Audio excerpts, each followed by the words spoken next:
राहुल गांधी जी देश में कड़े सुरक्षा के साथ हैं।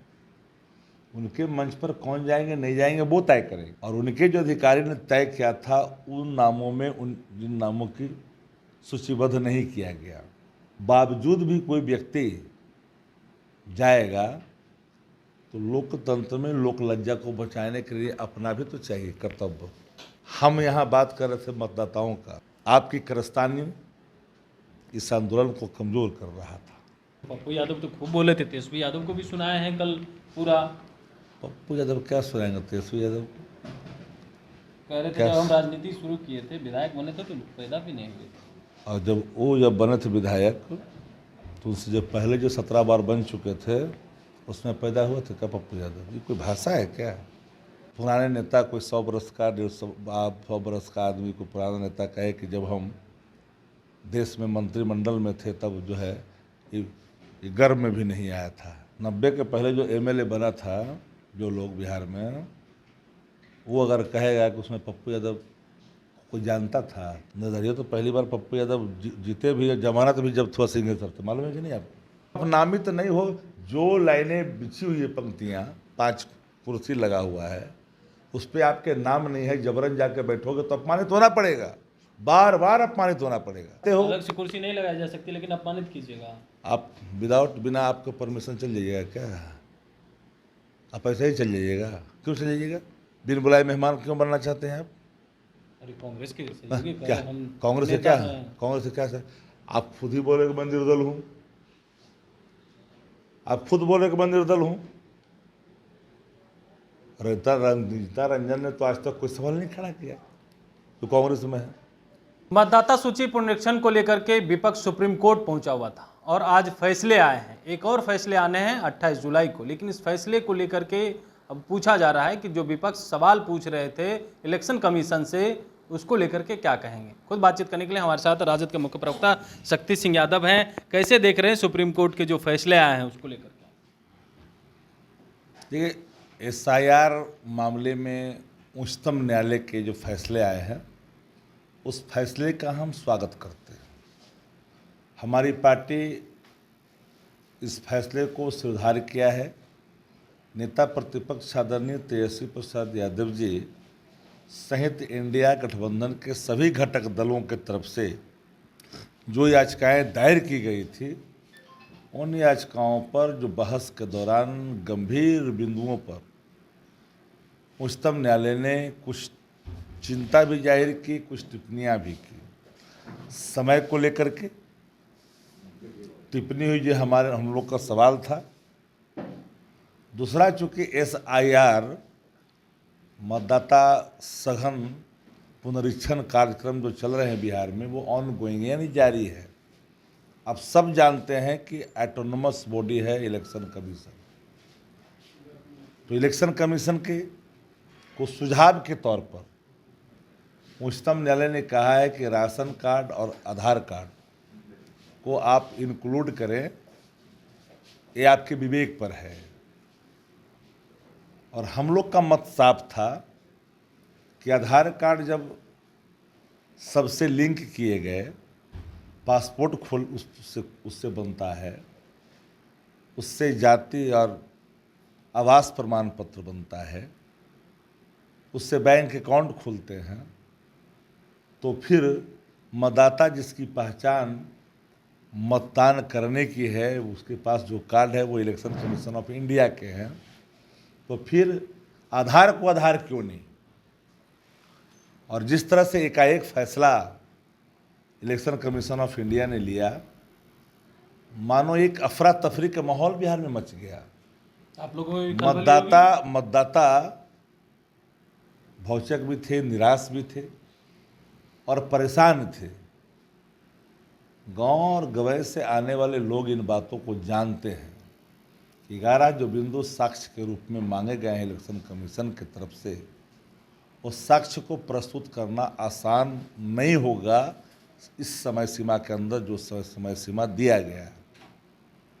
जो दिहाड़ी मजदूर हैं, बाहर में काम करते हैं, पोर्टल पर तो आंकड़े लगभग 3 करोड़ के हैं, गैर सरकारी आंकड़े कहेंगे तो 4 करोड़ हो जाएंगे। वो तो होली, दशहरा, दिवाली, छठ में आते हैं लोग, या घर में कोई गमी हो गया तब आते हैं। अब इनकी शारीरिक मौजूदगी यानी फिजिकल प्रेजेंटेशन चुनाव आयोग खोज रहा है। ये सारे सवाल हम लोग के थे। इन सवालों पर उच्चतम न्यायालय ने पूरी गंभीरता से सुना भी और माना भी और कहा भी, और 1 सप्ताह के अंदर फिर जवाब भी मांगा है, और 28 तारीख को फिर सुनवाई होनी है। कि पूरी प्रक्रियाओं में उच्चतम न्यायालय के जो टिप्पणी आए हैं, उच्चतम न्यायालय के जो सुझाव आए हैं, उच्चतम न्यायालय ने जो परामर्श दिया है इलेक्शन कमीशन को, ये विपक्ष की जीत है और हम इसे नहीं, आप लोग कह रहे जीत थे मानते हैं। रोकना पड़ेगा इलेक्शन कमीशन को, जो पुनरीक्षण की काम है इलेक्शन आयोग को, लेकिन तो सुप्रीम कोर्ट ने तो कहा है कि जारी रहेगी।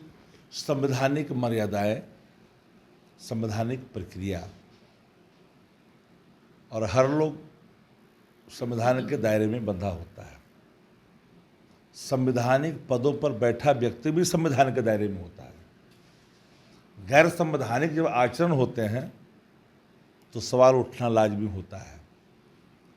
और ये मताधिकार की डकैती दिख रही थी प्रथम दृष्टया में, जो निर्णय एकाएक लिए गए। उसी के आलोक में जनभावनाओं को ध्यान में रख करके प्रतिपक्ष ने इन सवालों को मजबूती से रखा। भारत जो बंद किए गए थे ट्रेड यूनियन की तरफ से, उसमें इंडिया ब्लॉक के सभी घटक दलों ने समर्थन किया और मजबूती के साथ। मुझे कल का जो बिहार और भारत बंद की जो तस्वीरें थी, जो गाइडलाइंस थे, उसका कार्यकर्ताओं ने, आम और आवाम ने फॉलो किया। अनिवार्य सेवाओं को निर्बाध तरीके से चलने दिया। हम लोग जहाँ थे वहाँ भी हम लोगों ने देखा एम्बुलेंस जो आवश्यक सेवा है, जीवन रक्षक एक तरह से वाहन है, वो पहुँचाता है अस्पताल तक क्रिटिकल मरीजों को, तो उसको रखा गया था, एग्जम्प्टेड किया गया था, और हम लोगों ने सहयोग भी किया है। तो कल का बंद स्वतः स्फूर्त था कॉल के आलोक में, और आम मतदाताओं की भागीदारी थी। इन्हीं सवाल पर हम लोग का तो ये हमारी जीत है। जीत कैसे हुई? अब जब जारी रहेगा पुनरीक्षण, जो इलेक्शन कमीशन बात नहीं सुन रही थी, वो जाके खड़ा हुआ, पक्ष रखा। ये जीत नहीं है क्या? टाइमिंग पर जो हमारे सवाल थे उस पर टिप्पणी हुई, सुप्रीम कोर्ट की जीत नहीं है क्या? रूल क्या कहता है? रूल साफ कहता है कि ऑटोनोमस बॉडी कोई अगर निर्णय के तहत तो कोई काम को कर रहा है तो काम खत्म होने के बाद उसके फलाफल पर ही सुनवाई होगी और न्यायिक निर्णय होंगे। तो अभी चूंकि टाइमिंग चल रहा है, इनके 25 दिन में पूरा होने का समय कम है। हम तब तो आपको बताया कि फ्लड इफेक्टेड इलाका है, जहाँ नदियाँ खतरे के निशान से ऊपर नीचे दम भर रही है। उन हालातों में माल जाल और घर की रक्षा करेगा या दस्तावेज जाके देगा? यही तो सवाल था हमारा। यही सवाल था। लेकिन इंडिया ब्लॉक के सभी लोग उतरे हुए थे, लेकिन दो नेताओं को आप लोगों ने अपने गाड़ी पे चढ़ने क्यों नहीं दिया? सवाल उठ रहे हैं कन्हैया कुमार और पप्पू यादव को। क्या तेजस्वी यादव इन दोनों नेताओं को देखना नहीं चाहते, इस वजह से चढ़ने नहीं दिए? राहुल गांधी भी थे उस गाड़ी पर। A little knowledge is dangerous thing. आधी जानकारी बड़े खतरनाक होता है। धक्का दिया गया, वीडियो आया सामने। कदाचित आप लोग समझने में भूल कर जाते हैं।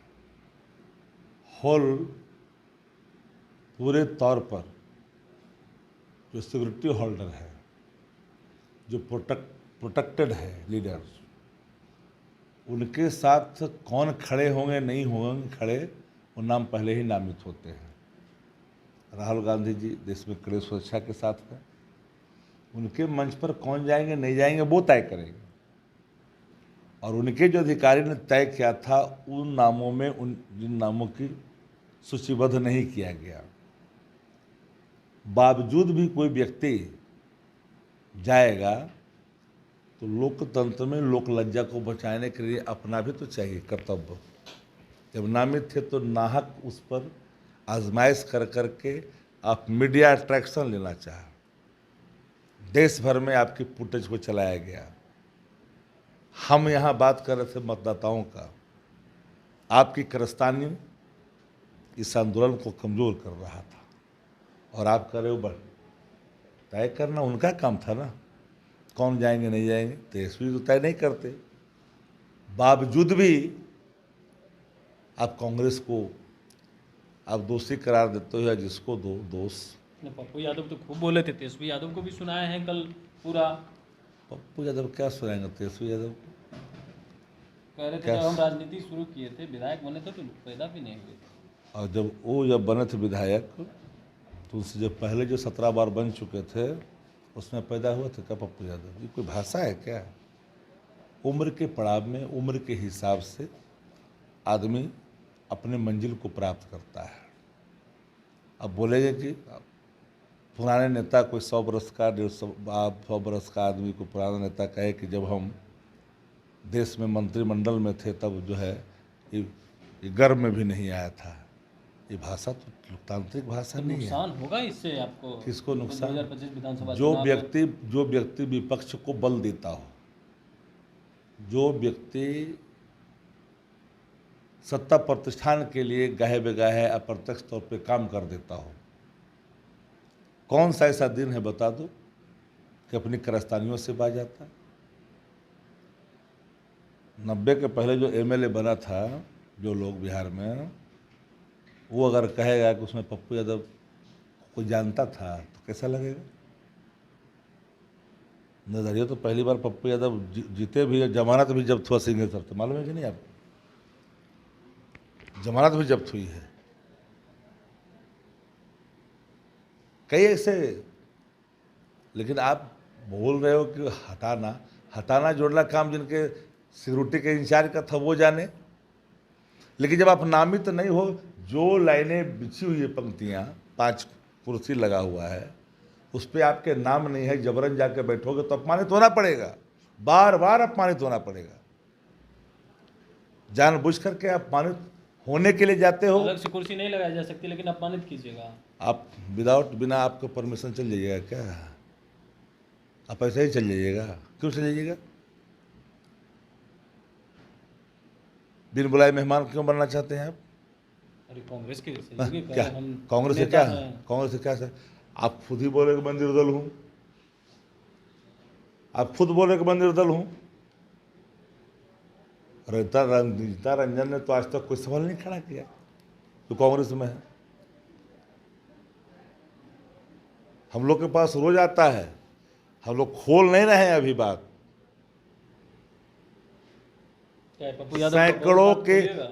सैकड़ों की संख्या में हमारे पास लोग आए थे।